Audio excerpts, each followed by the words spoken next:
this announcement falls into that category. So go ahead without further Well, ado. and but you pointed out something very interesting about both of us. We, as opposed to other people that like create content in the RV space, we know we're not awesome. No. We are past that point. We are both well Yeah. aware of how normal we are, So normal. how So painfully normal. normal our family is. We are not Oh. awesome, but we have an awesome announcement.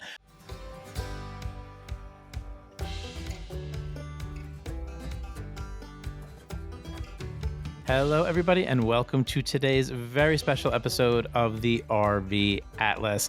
Today is a special episode because we have two big announcements. One really, really big announcement, and then a second big announcement, and also a special episode because we've got Stephanie back on the show. Stephanie is out in the RV right now. How are you doing, Stephanie? I'm doing great. I would hope that it was listed as special first because I'm on the show. Second, because there's those other big announcements, but that's okay. I'll roll with the order of operations there. You are absolutely correct. So we'll do those two big announcements, and we'll do some content around budget camping and some tips for budget camping because that ties into the announcement. But first, I was also hoping that Stephanie would humor me, and I wanted to kind of catch everybody up a little bit on my Go RVing show, Six Things I Love About My RV. And what I wanted to talk about there briefly is just like the features that everyone's picking. Because in every episode, we ask people, like, pick 8 or 10 features you love, and then we like narrow it down to six. And I'm just a little surprised at some of the features that people want to talk about this season. So I wanted to share that with all of you. So we'll do those three things, those three segments. But before we do that, we will have sponsored messages from our friends at Yogi Bear's Jellystone Park Camp Resorts and our friends at Blackstone. And we will be back in a second with Jeremy and Stephanie talking through those topics. Welcome back to the show, everybody. We are here with Stephanie and Jeremy talking through my brand new Go RVing show, Six Things I Love About My RV, Season 2. And Stephanie, thank you so much for holding down the fort as I occasionally like totally disappear from the house for a day or two with Sean, the camera Oh, guy. It's very much well, it's for a appreciated. worthy cause. It's for a worthy cause. So as you're out there filming your videos, you are also apparently doing market research for the RV industry and finding out what every single person seems to be circling back to when they're talking about what they love about their RV. So this is basically like a service to the industry, this section of the show. Well, it's actually kind of funny you say it that way because I was thinking that way because I know there are like product designers and people in the industry that listen to the show. And I actually think that this will surprise them as it surprised me.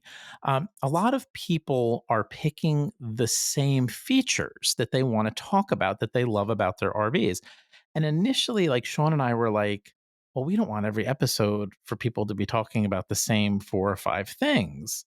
But then we've both kind of been like, well, if that's what somebody really loves and they really want to talk about it, we don't want to manipulate it too much. Yeah, you can't give Eh, one person a trait of the RV, right? Like, "Oh, no, no, no, no, that was already covered, it can't be your favorite thing." Like, their favorite things are their favorite things, and if there's, different patterns to that, that's almost more helpful for people that are watching that are thinking about buying an RV because they're like, "Oh my gosh, everybody loves the," and I don't wanna give away any of your list, so I'm well, not gonna did insert a it? word there. You've got the kind of list in front of you. Did it Yeah. surprise you? Is this what you would have thought when I said what key features do you think people love about their RVs in 2023? I mean, did the list surprise you? It doesn't surprise me. I think no, I don't think it surprises me. I think that um it doesn't surprise me because I know that people end up caring about things that they didn't shop for. Right? Like we've talked All about that for right. years. So it didn't surprise me because I feel like I know this. But I think that it's still surprising to the people that shop a lot of first time that a lot of the things that they think they're going to care about or use all the time or really love are not the things that end up being important for them, right? We know this. And I do think that the industry has a lot of that research, but they still have to sell the things that they know people are looking for. It's really a Oh, catch 22. Catch you 22. you just put all credit to Joseph Heller there. Yes, catch 22. You just put your finger on something massive in the RV industry, and I think that that was like ridiculously insightful. people shop for things that they end up not caring about. And so RV manufacturers and product designers pack RVs Yeah. with a lot of those features that are like really appealing to like Mhm. people that are shopping for the first time, but then they actually don't necessarily end up caring about them. And what people end up caring about are very basic, straightforward, It simple is. things Mhm. that work well and provide comfort or whatever it might be. And this is what we're discovering in this show. People do not end up loving all the gadgetry, all the tech, whether that's auto leveling or Wi-Fi boosters or flat screen TVs or whatever. Nobody's like, "Oh, I really want to talk about those things." And these are RV owners that have those things. They Yeah. want to talk about their slide outs. Everyone loves their slide outs, Oh, wait, right? so are we in the list now? Are we Yeah, well, entering the here, yeah, list? yeah. Okay, Let's so let's enter the go. list Yeah, of so go ahead. Let's talk about the list. like of some of the things that people love. So everybody wants to talk about their slide outs because, like, I don't know, like, why do you think that that is something that matters so much to modern RV owners? Well, do you mean that everybody wants to talk about the size of them or, like, so yes. So here's the thing about slide outs. It We've learned this over the years. It can make or break your RV experience because your slide outs are what can lead to a very reasonably sized RV that you can maybe easily tow or easily drive, being then a much larger, more spacious RV once you're parked and set up.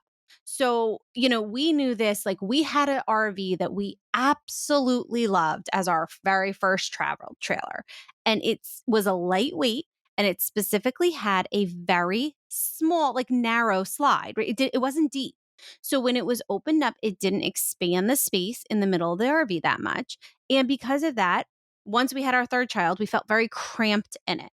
Now, if that slide had been more like the slide that I'm sitting in right now in our Grand Design, we probably would have kept that RV for much longer because we loved the bunkhouse. We loved, like, there were so many things we loved about that RV. And in fact, we almost like wish we could go back to it sometime.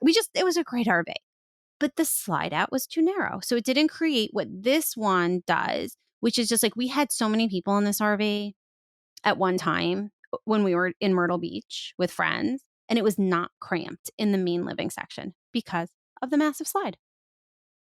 Yeah, it's a Grand Design Imagine 2800 BH. It's only 32 feet long on the nose, but it feels really big inside. So Hmm. we love our slide out. And by the way, a lot of the things people are mentioning that they love are also things that we love about our RV. So people want to talk slides.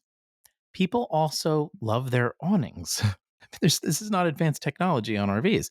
Like the number of people that just love their RV awning and love sitting under their awning is pretty astonishing, right? And I guess that's hard.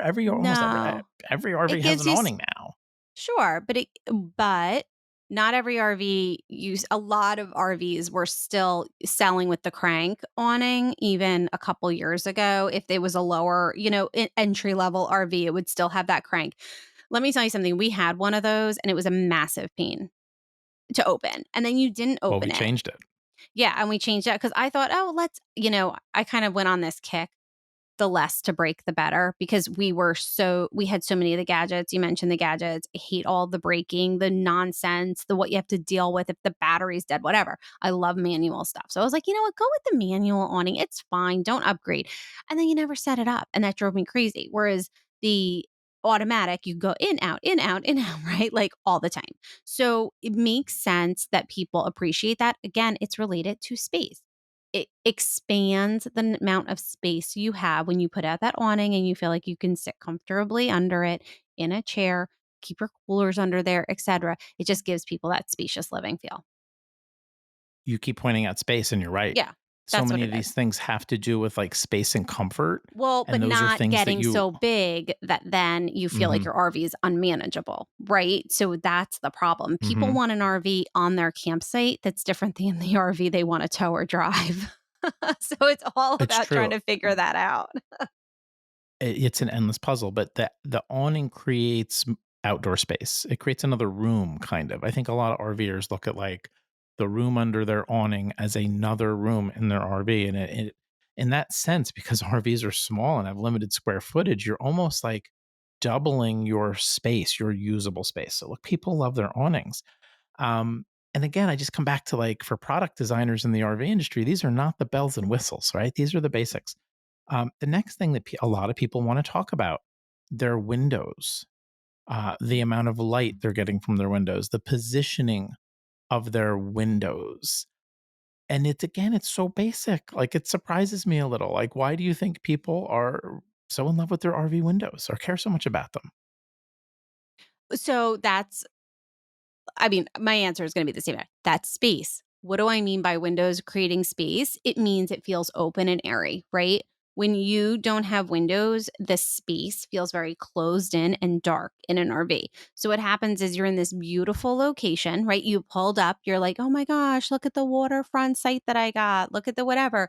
And then you walk into your RV and you can't see any of that beautiful view from inside your RV because you don't have windows. You don't have big windows, you don't have the right positioned windows. So anytime you've had an RV, and I mean this, look, you could think about our toy hauler like this. The toy hauler, because of the back door, that we had a few years ago, um, that wasn't a window. That was a door, but it had a screen that came down and we leave it open. That was magical. Like everybody in our family still pines for the toy hauler. We didn't like the size of it, but again, this goes back to our slide. It didn't have slide outs, it was just really wide. So we hated towing it. But the actual experience of being in that RV with all of those windows all around and that door back down, it was amazing. Loved it. Now, for first time shoppers or people that are listening that maybe haven't bought an RV yet, people don't just love their windows. I did say positioning of windows. You're sitting in our Grand Design right now. We have nice big windows on the rear of the RV, on the hookup side of the RV, what my friend Ellen calls the business side of the RV. We Yeah. do not have good windows on the campsite side, the door Yeah. side of our RV, which is actually something I don't like about our RV. And it's the second one in a row we've owned like that. But people like to have windows looking out on their campsite Yeah, but this as is an opposed to. engineering problem, okay, Mhm. people, because here's the thing, all right? This is what people don't get when they look at this stuff. There's a reason why our other RV that I talked about before with this shallow slide, that slide was on the door side, right? The campsite side. And it was great, nice windows, but the slide went out. Okay, you can't have everything. The slide went out, so it would be under your awning, right? So it takes up space under your awning because the windows are there. You don't want a kitchen on your slide. It's bad engineering, right? So a 'Cause of the lot weight. because of the weight, because of the movement in and out, because of all the problems that it can create. So a lot of the engineers, when they're doing these RVs, they're like, okay, well, I can't do everything, right? So if I'm going to put the kitchen off the slide, right? You like move things around, and your kitchen isn't going to have your big windows. Your And kitchen's gonna people have your small windows. Your slide is gonna have your big windows. Why? It's light stuff. It's just your seating. It's just your dining room table. So your slide has all that seating area. It's light stuff. There's no plugs and wires and everything. They can just put it there in a bit. But then they're like, but we don't want to put this big, massive slide on the door side because people don't like that because it's going to go out under their awning. So, it's like a game. It's like a whack a mole game a lot of the time with these things that people look for. and I do think that a lot of first time buyers walk into an RV and they see big windows on the rear and go, "Oh, there's great light in here. There's great windows." Yeah. But then once you get the RV out, you're like, "Oh, wait, I can't actually see my campsite the way my RV is designed." So we've had some people that have the windows on the campsite side and they truly love them. So the next thing, and this is all leading up to the main thing everyone wants to talk about.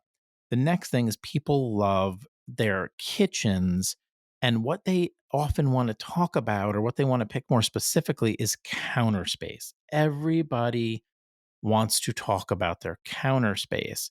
And for me, I don't think you should even build an RV if there is not counter space for a coffee machine. Like just Yeah. scrap that floor plan, please. It's And so awful. RVers Ugh. love their counter space, and counter space. I'm going to say something crazy here. If you're building an RV that doesn't have any real counter space, get rid of the refrigerator. People would rather have counter space than a refrigerator. You're No, gonna no, think I'm no, you don't even crazy. have to get rid of the refrigerator. Put it down, Half right, in fridge. the yeah, do the half fridge at the bottom, but you can even do that almost like 3/4 length or whatever and do a platform over it. Some of the hybrids do that really well, right, because they have to deal with, like, collapsing spaces and stuff, and I've noticed that some of the hybrid designs, they do really nice, like, even it can be a high countertop with a plug, right? Like, it's okay if your coffee maker's a little bit higher than your regular, or that you can put your Instapot or your, slow cooker, like, on a that's okay, but just give me a platform, give me a space. This is something that I think so many people do not think of when they're RV shopping for the first time. It's just like they don't think of, drawers, and then they're like, "Wait, where am I gonna put my silverware? Or where am I gonna" So, this is something that people get into a pickle about, and they learn quickly. It's important. There is nothing more aggravating to me than when I don't have counter space for an Instapot that I wanna make a meal in. And I don't wanna put the cover over the sink to use that for counter space. I'm not moving that cover in and out, on top of the sink, off the sink. I don't think that makes sense either. Well, that can Now be an additional, right? Like, I always love a cutting board over the stove. But that's not true. what I want as my only counter space. Like, that's, like, additional prep if I'm not using the stove because we don't use the stove a lot in the RV. Alright, let's lead up to the single thing that almost every single person wants to choose for one of the 6 things they love about their RVs, which is a show on Go RVing's YouTube channel and their Facebook page, okay? Now, on this 2nd season, we had somebody with a Thor motor coach, somebody with a Rockwood Mini Light, somebody with a new Camp Tab, somebody with a Riverside Retro, somebody with a Berkshire Diesel Pusher, somebody with a Jayco J Feather, and I did my Grand Design Imagine. I believe every single person wanted to talk about how much they loved their RV's storage. And when I say that people love their storage, they do not simply love the fact that there is big open space to shove stuff.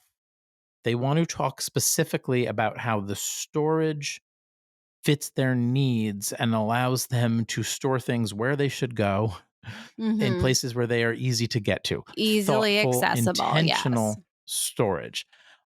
Does that shock you that one of the I'm going to say it, the primary thing over 2 seasons of 6 things I love about my RV, the primary thing these RV owners love is their thoughtful storage in their RVs? Again, I think you're talking about people that have been through the ringer with bad storage, right? And then they appreciate it so much because if you look at people with the classic big, huge cabinets on the side of beds in RVs, it's a really common thing. The question is always, how do I modify this to actually be useful to me? Because when you're shopping for an RV, you're like, I see it all the time on my RV shows, and like, watch people. They open those enormous cavernous cabinets and they're like, look at all this storage. And you're like, haha, guess what? You're going to have to figure out how to do anything except just pile crap in there. And then there's going to be so much height that's not used, or if you use it all up, you can't find anything in there. So then people end up like pulling their hair out trying to modify it with wire shelves and things like that, which I've done over the years with many a large cabinet. So, a couple of things to address this is the RV manufacturers that have moved to including more drawers are very smart. You should know this if you design homes because drawers are better storage, right? And a lot of kitchens have moved to more drawer storage. Like I have my pots and pans in drawers in my kitchen island inside. Drawers are better. Spice drawers instead of spice cabinets. Like, drawers are better. So manufacturers that have incorporated drawing as opposed to these huge cavernous cabinets. And the Grand Design has a lot of that, but I'll say there's two huge cabinets by the door that are like good pantry cabinets. I had to take wire shelves that we've had from other RVs and things I had because I hate buying all the storage stuff like fresh for an RV. I had to take everything and I had to find some ways to create shelving so that you could actually, because think about it, huge cabinet pantry. I put in a can. What am I going to do? stack cans on top of each other, like, and then reach behind these big stacks to get something else. It's just not manageable. So you need smaller, actually, more defined spaces for storage. Well, you pointed out maybe one of the little weaknesses there in the grand design, but I want to say this, and we'll wrap up the segment with this. I think anybody in the RV industry who's like working in the RV industry needs to think about why Grand Design's been so successful in the last 5 years. If you're another manufacturer and you're not paying attention or thinking through, like, why did Grand Design blow up? And I'm saying this as somebody who does not work with Grand Design in any way. Okay. But we bought a Grand Design. I think that one of the 3 or 4 key reasons why Grand Design exploded as a company and got so big and so popular so fast is because of their thoughtful storage. That and it is when I did my episode, I did an episode on 6 things I love about my RV, about our RV. I had to talk about our storage. Sean's like, everybody's done storage. You're going to do storage too. I'm like, yeah, I'm Mhm. going to do it because I love it. Yeah. I love This the storage in our drop down chassis on the exterior. I love the little cubby by the front door where we keep Maggie's leash and her doggy bags and Yep. flashlights. It's But perfectly that's placed. littles. Think about that. In the Yep. past, we had that big, like a lot of people do that big cabinet right by the door, and you'd put some stuff on the ground and have all that space above it. I love the little cubby in between the massage chairs for the remotes and Yeah. for USB power cords. It's a Yeah. little cubby. It's not a Yeah. big deal, but it's a big deal because I love it. Mhm. It's perfectly placed. It makes perfect sense. And guys, everyone listening, if storage stinks in an RV, your crap ends up all over the place and it ends up being miserable inside the RV. I think that's really the secret of why everyone loves storage so much, because any experienced RV owner who's been in an RV where there's nowhere to put anything and all the stuff is all over the place, you don't want to be in the RV anymore. Yeah. Okay. Well, yeah, I don't like it stresses me out. Some people may not care, but it stresses me out. But I wonder, I'd love to look at their numbers. I wonder if more second plus RV buyers purchase Grand Design Well, I think than like initially, first time. You know what I'm no, saying? Like, so I it's like think that people that can recognize some of the benefits that they've incorporated well, and into I the think that's design that happening with might be, Alliance now too. But yeah, then that those might be people like talk it subtle up. for first time buyers, right? So then other first time buyers are like, oh no, yeah, this is important. Yeah. Yeah. And then we've got that wine drawer. Like, it's a Yep. drawer that's specifically for wine bottles and has, like, this little plastic storage rack Which for wine bottles. It's perfect. anybody that's ever opened up that big cavernous pantry in their RV, I literally know people that have opened up a cabinet and had red wine bottles fly out and break. So that happens to people because in transit things move and then they open a cabinet and it falls out. So we are friends with somebody and I've heard other people say, "Oh, that happened to me." So we have a friend that had to clean up an enormous red wine spill from their entire RV because it's hard to transport like a glass bottle of wine in an RV. So the wine drawer is actually really pragmatic. Not hard to transport it in ours. No, I no, no, but love some the people might lo say that's so specific. Why would you? But you can take it out. You can take out the insert. Don't think you couldn't use the drawer for anything else. I True, just want to put that in true, there. true. Then there is that huge drawer for pots and pans, but it has those pins, those upright pins that keep things in place. This probably cost them $2 to put those pins in there, but it's thoughtful storage. It's thinking about what people need. And then I love the little cubbies by our beds where we keep the book we're reading, a USB charger, a glass of water at night in those little cute cubbies by the beds. These are the things that sold me on the Grand Design. So anyway, everybody listening, pay attention to the basics when you buy an RV because that's what we all end up caring about the most and loving the most. We're going to come back in a second. We're going to make a big, big Jeremy and Stephanie RV Atlas announcement.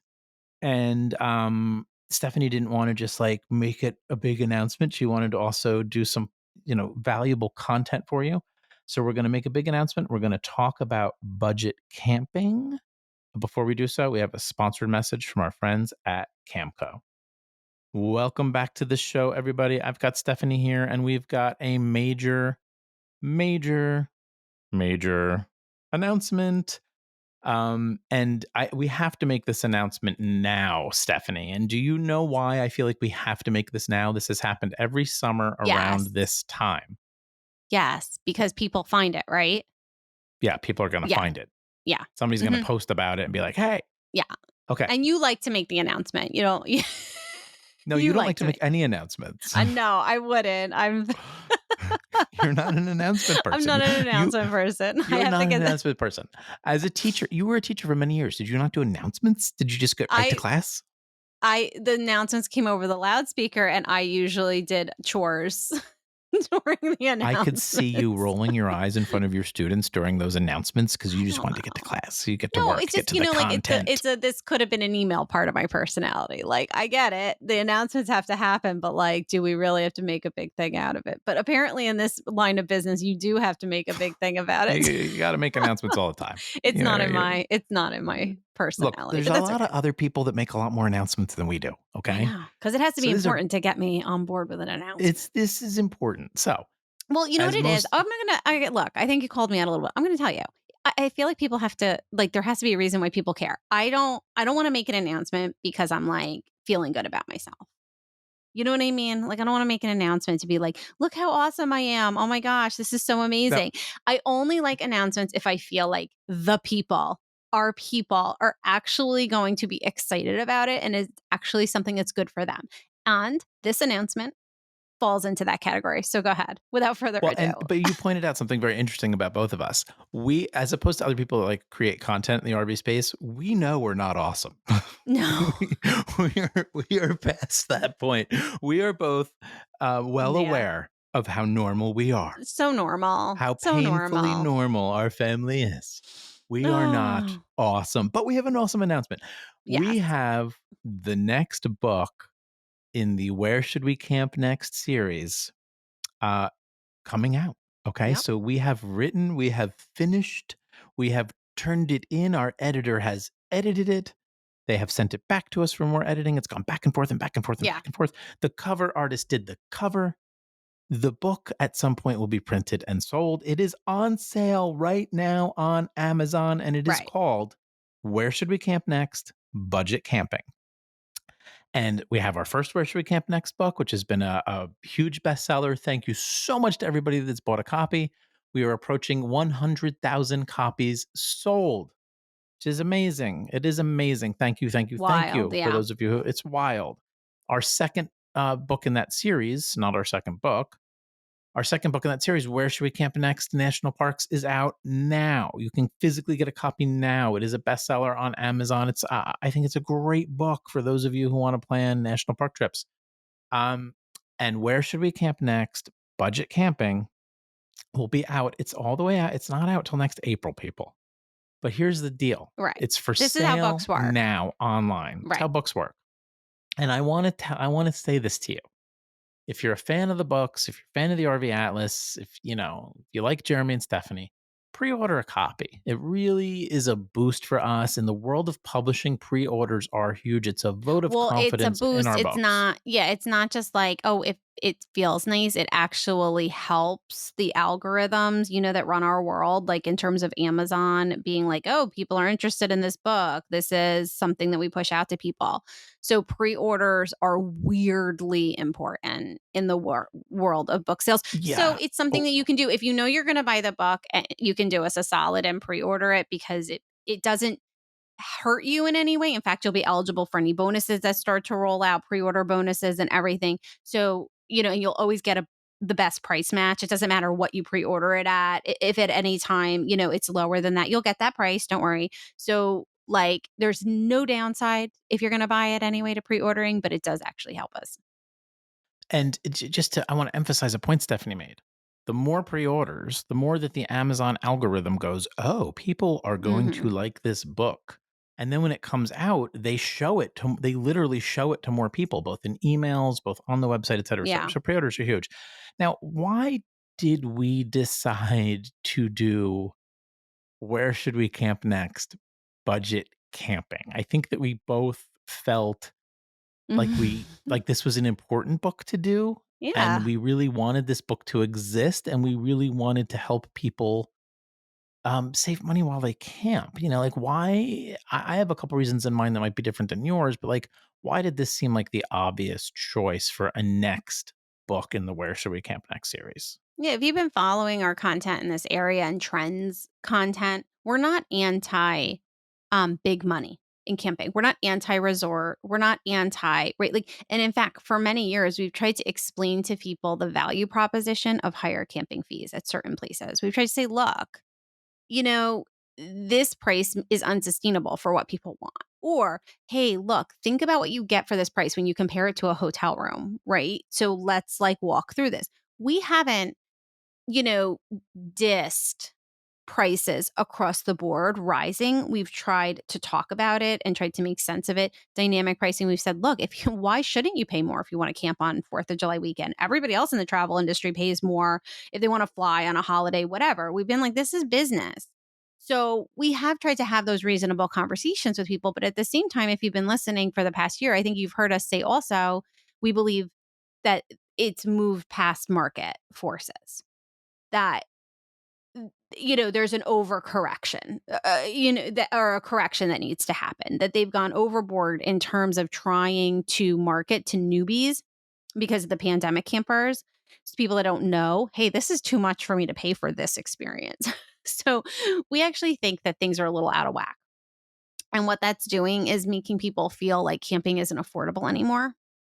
And we really believe it's important for camping to be affordable. It's an important experience that people have across economic, you know, demographics.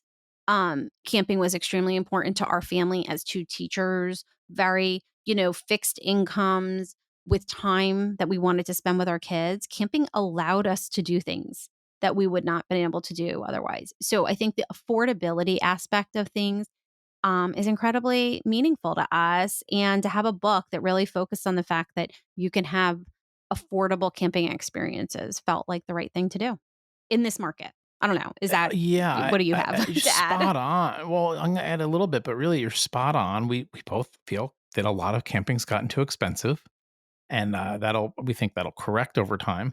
But we think it's important for the vitality of the RV industry and the camping industry that this is an affordable way to travel because you're responsible for your RV. You got to fix your RV when it breaks. You got to tow your accommodation there, right? So it has to be less expensive than hotels, or the whole thing doesn't make sense.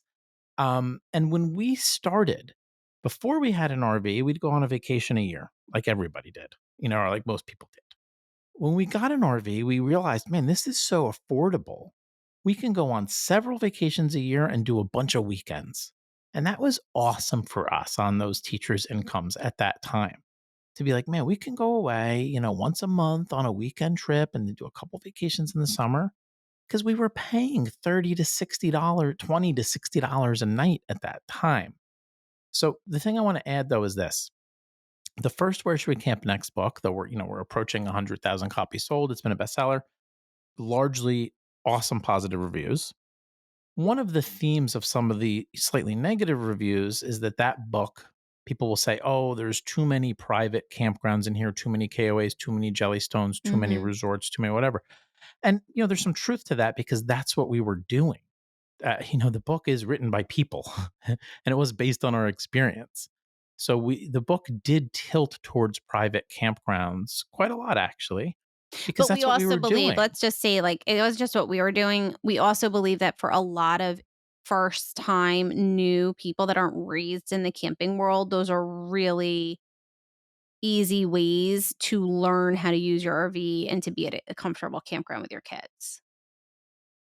Yeah, and so exactly, and I still think that. I still think Mhm. new Yeah. RV owners should go get thee to a KOA. It's a good place to go when you're a new RV owner. Get to a Jellystone, get to a Good Sam Park where there's an owner on site, whatever. I still believe that. But really there's a gap in the book where the book did not cover as many. It did cover state parks, but didn't cover state parks fully. It didn't cover national forest campgrounds fully. It did not cover Army Corps of Engineers campgrounds fully. And in Mhm. the years since then, we've been doing a lot more of that. So we can cover it now in this really robust way. Now, this book, Where Should We Camp Next? Budget Camping, is a lot of public campgrounds because they're cheaper and they're budget friendly. But we also really did try to highlight mom and pop campgrounds, family owned campgrounds that have kept their prices low. We've certainly tried to include those too. Okay. So that's why we decided to write this book. Let's just quickly give you 5 tips to save some money camping. And this comes from the introduction to the book. So you can get a sense of like the framework and some of the tips. And then, of course, like any Where Should We Camp Next book, we go state by state, all 50 states, and give you 6 to 10 recommendations per state for great budget campgrounds. And there's all kinds of sidebars with all kinds of other information. Um, and Stephanie, this is really your core content here. And this is something you wrote and you've thought about a lot over the years. Just these major categories of how to save money when you're camping. And for a new RV owner out there, if you want to save money, here's some of the major ways you can do it. Right? Yeah, so I think that when people think about a camping trip doesn't have to be more affordable than any other kind of trip, right? That's important to note. You can spend as much money on a quote unquote camping trip, like an RV trip, as you might if you stayed in other kinds of accommodations. It's really easy to spend a lot of money on an RV trip if you're not watching your budget. So it isn't necessarily by default cheaper. Okay. People need to understand that. So if you want it to be cheaper, you have to look at where you can control your costs. And that's where I think it's so great about camping is that you can control more costs than you can if you're looking at hotels, if you're looking at other types of travel, flying and stuff. You can make a decision about different categories within your trip planning that can help you budget. So for example, for campgrounds, you can only go so low with your hotel accommodations or your Airbnb or your rental accommodations, right? With camping, you really can go as low as 0, okay? And you can You find can. the Yeah. you can go to 0, right? And find those public lands if you're in the right parts of the country, find places that are really affordable, $5, $10, you can. So, you can also go up to a very comfortable $70 and be at a private campground on the East Coast. It's maybe more like a mom and pop, simple, not all the bells and whistles, but, that's cheaper, like a $70 hotel or motel room, yikes, right? Like, what are you getting for that? So Where a $20 a night campground could be one of the most beautiful places in America. exactly. So campgrounds, you can just control your costs. Now, the second thing is traveling distance. You can control how far you travel, and that's going to significantly impact the money you spend on a trip. So when you're doing those long cross country RV trips or camping trips, when you're hauling an RV, when you're driving a motorhome, gas is a factor, right? That's going to and more stops, right? To get where you are, you're going to have to pay for those overnights and everything. So, how far you travel, you can reduce those if you're on a really tight budget. You can travel 2 hours and still have a great camping trip. So look at your Well, traveling distance. and the Go ahead. book is going to really inspire you to save money in both those categories because the book is Yeah. packed with affordable campgrounds state by state. And then, obviously, the book will have campgrounds that no matter where you live that are local to you because we have Yeah. campgrounds in all 50 states and we tried to spread them geographically. I mean, some states have, better corners or regions for camping. Yeah. So the book is going to help you save money, both of those categories, camping close to home and finding cheap campgrounds. So, what are a couple more major ways to save money? This is a pet peeve of mine.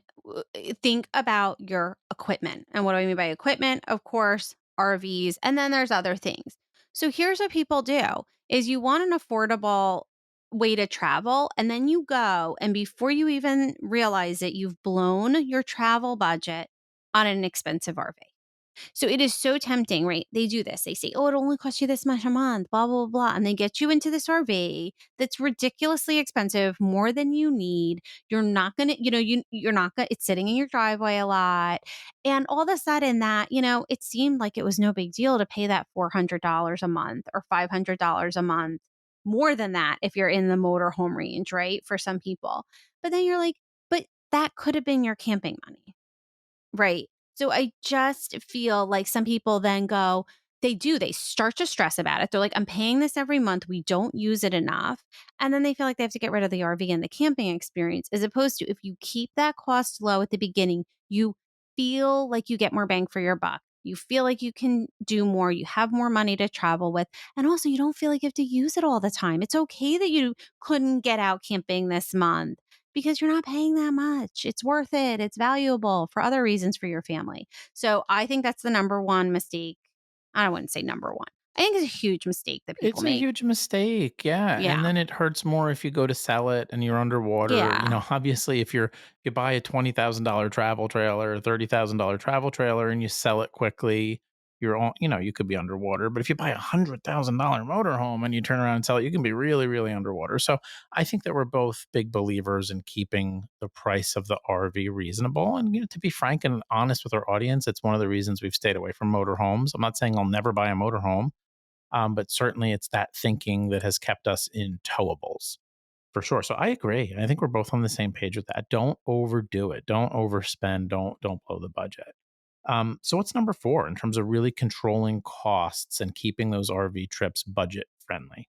Yeah, food is a huge expense that you can control. So when the boys were little, but now I feel like more like sometimes this is the thing too, is sometimes you want your RV vacations to feel like a vacation, right? It's like when we went to, Myrtle Beach. It's like I'm on vacation. I'm the mom. I don't wanna cook. I don't wanna, I wanna go out to eat and have a meal and have somebody clean up my dirty dishes afterwards.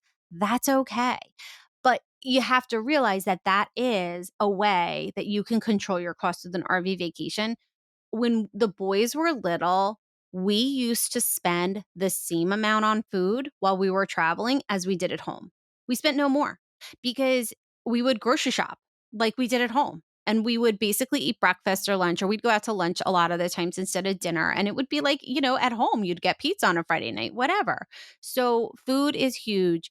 If you stay at a hotel, if you stay at, you have to eat breakfast, lunch, and dinner out pretty much. Like that is something when we're traveling as a family without our RV, our food costs for 5 people are so high when you can't do grocery shopping, when you can't prep at least a couple meals a day, make sandwiches and everything. So this is a big benefit to RV travel. Oh, even like on our recent trip to Utah and Colorado, I mean, it's not crazy for a family of five to spend $200 on food in a single day, Oh, we are more where than that's with the way that our older I boys eat know, too, I they eat like know. adults. So it was really like we would just not do breakfast. Like breakfast is like granola bars or whatever, like super like grab whatever we have or at some of the places we stayed at, there was breakfast provided. It's like you eat now because we're not buying breakfast because it was part of the package. The key point you make though is control. Like you're not now at a point in your career and in being a mom where, when we go on that Myrtle Beach spring break trip, like you really want to go out to all the cool restaurants and you that's what you want to do. You don't want to be, cooking, cooking, cooking. But, if the budget was tighter or that's what enabled us to take the trip to begin with, we could cook because we have the RV. Um, and in the book, there are definitely some budget cooking hacks and some recommendations for great road food near the campgrounds that's very affordable. So the last major area where you can control your costs is activities. And I would say, Stephanie, as a mom, as a writer, as a content creator, you have been amazing over the years at finding free and low cost activities. And Well, I think another that thing is it's that's, just look, you have a family of 5, nothing if it like nothing is affordable. It like goes from being like, sure, let's, if there's a couple, sure, we can go do that thing that has a price tag or a ticket price. You introduce 5 people and then as the kids get older and they're not paying kid prices anymore, like things are just like when you think about whether you want to go do something like say tubing or rafting or zip lining or like any of those kinds of things or jeeping that you pay a ticket price for, the price, like the total price, you're like, hey, some things were amazing. Like when we did the Chuck Wagon dinner out in out of Bluebell Campground out in South Dakota. Our boys still talk about. They remembered that. That was an amazing experience. But we're talking hundreds of dollars for a family of 5 to go do that. So, if you want to have amazing experiences without spending $300 on a chocolate, you can. That's the thing. When you're camping, you're around places oftentimes. There's fishing, there's hiking, there's bike trails, there's canoeing and kayaking and paddle boarding and right like just understanding the whole category of things that you can look for and explore when you're in a place that are going to be free. Swimming holes were like, that was the first thing that we would look at They whenever we were still going are. anywhere. When they're the boys are like swimming holes, right? Waterfalls, like whatever it was. And it was free. And that was our activity for the day. And that made camping affordable.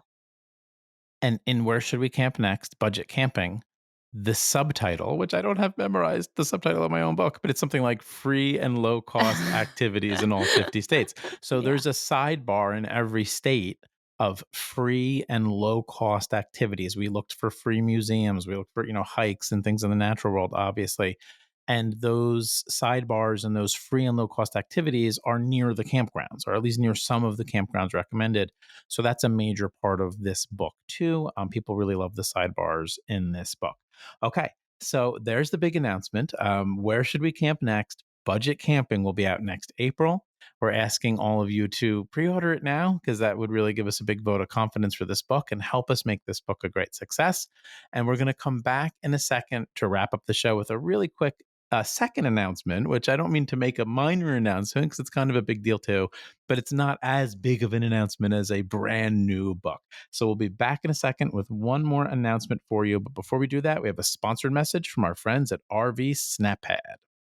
Welcome back to the show, everybody. We got one more announcement before we wrap up this podcast, and it's related to books. And I don't want to confuse everybody, but we have Where Should We Camp Next, the first book, Where Should We Camp Next, National Parks. And we just announced that we're putting out Where Should We Camp Next, Budget Camping. But there's going to be a fourth Where Should We Camp Next book, and it's called Where Should We Camp Next, Camping 101. And this is going to be a hard one for me to figure out how to talk about. This is a little bit unusual. Where Should We Camp Next? Camping 101 comes out in 2 weeks. But Stephanie, why is this a little different in the world of It's just publishing? a rebrand. So our very first book with Source Books was See You at the Campground. And, this was a very unique book. It positioned in the marketplace. In fact, it was so unique that it was in what we considered the wrong section in a lot of bookstores. So it The wasn't even sports in it would section be in, at like, the Barnes and sports Noble. section, not the travel section, right? Which is really where people would go to look for camping books. And so, like, it was very hard to position it from a product perspective. This is just like so then we've gone on to do these other books that with the Where Should We Camp Next books, and Source Books is such a phenomenal publisher, and they're like, this we need to turn this into part of this collection of books. We want it to all make sense together. We want this book that really like Where Should We Camp Next was like walking people through the process of becoming campers and RVers. And it was like how to choose a campground, how to choose an RV if you're going to RV. RV versus cabin versus RV rental is one of the chapters. Like there's all this really like how do you do this? How do you become kids? How to travel with kids, right? Packing lists, like really how to-y kind of stuff. And yet it was covered under this book that was a little more like story, like where should we camp next, like a guide. And so they're like, we want to position this along with all these other books as part of this Where Should We Camp Next universe. So that's what it is. It's taking the book and basically saying it's a rebranding, it's a repackaging so that it makes sense in this universe. Even though we wrote it first and we didn't know the Where Should We Camp Next books would exist, now that they exist, they're like, this needs to be part of that universe. So they So could it be in a makes sense. box set one day, or Yeah. so they're easier to find for people. So to be crystal clear, It's the this same is book see pretty you. much. This Yeah. is see you at the campground with a new cover. Yeah. Now, if you own see you at the campground, I would love it if you bought a But copy. I also just want to be but crystal we don't clear. want them to buy it. You, Yes, if they don't well, want I do, the new cover because it's not fair because we don't want them to buy something and then get it and be and then like, "I be have this angry. already." Yeah, We don't like I want bought this anybody already. to do that. Yes. So to be crystal, and a large point here is to find new audience for the book. So I'm excited to have it have a new life. And the other part of the story here is that we released See You at the Campground right smack at the beginning of the pandemic. When guess what?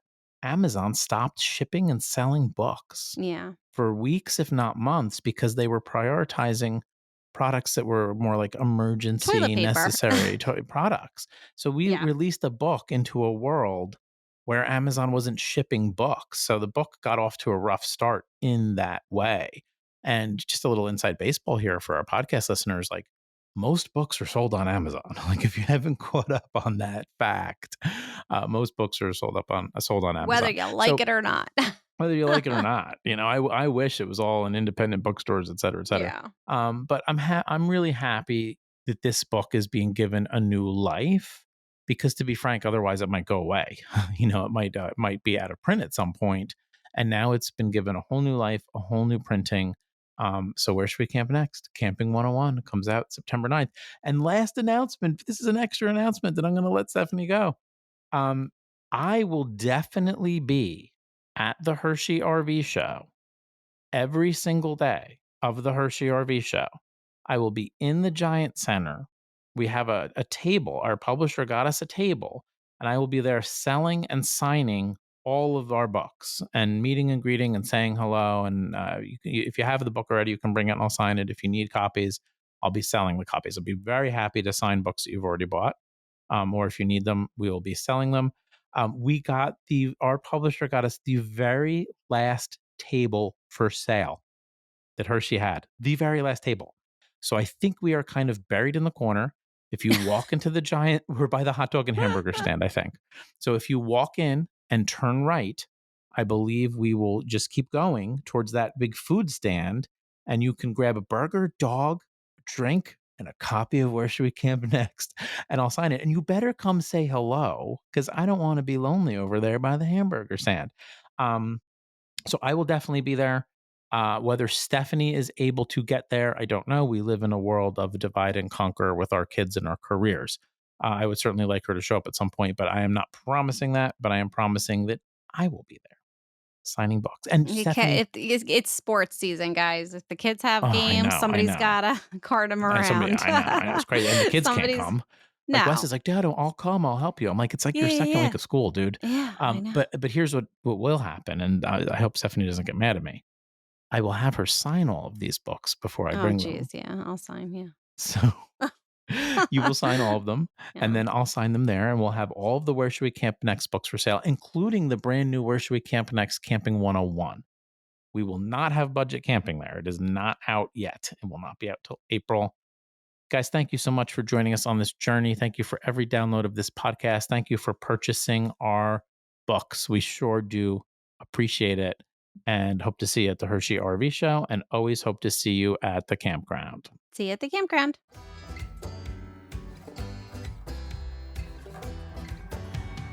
Thank you so much for joining us for this episode of the RV Atlas. To find out more about the topics discussed on this show, head on over to thervatlas.com. And to join the friendliest group of RVers, head on over to the RV Atlas group on Facebook and make sure to join us on YouTube, TikTok, and Instagram at the RV Atlas. If you enjoy our show, please consider leaving us a review over on Apple Podcasts or wherever you listen. And we will see you at the campground. See you at the campground.